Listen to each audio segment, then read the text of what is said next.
ભગવાનની કૃપા હોય તો જન્મી શકે ને, આ ભગવાનનું કાર્ય છે.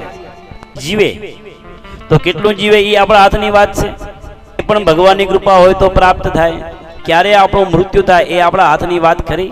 એ સુધી ભુવાજી કોઈ જોરાવા નથી આવ્યું કે જોઈ દો ને મારા બાપાને 100 વર્ષ ત્યાં ભગવાનના ધામમાં કેદી જાય એમ.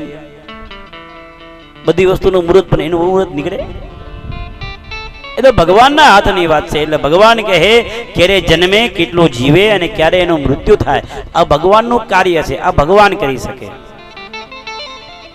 આ ભગવાનનું કાર્ય. જન્મે, જીવે અને જાય. ઉત્પત્તિ ઉત્પન્ન એ કરે, સ્થિતિ એટલે રાખે, બધાને રાખે, અને લઈ પણ એ જ લે.